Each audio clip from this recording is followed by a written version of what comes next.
ang susunod ay si Marian Lopez. Oh my God, ako na.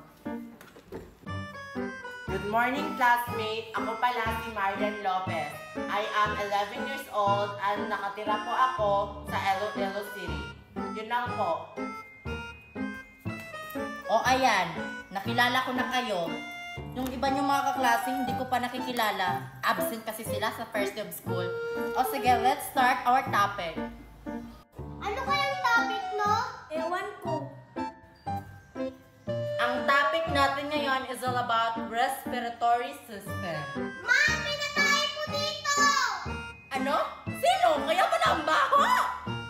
Teacher, parang si Sophia po yung tumae kasi kanina pa po siya ang tahimik. Tapos, dyan din ang galing yung amoy ng tae.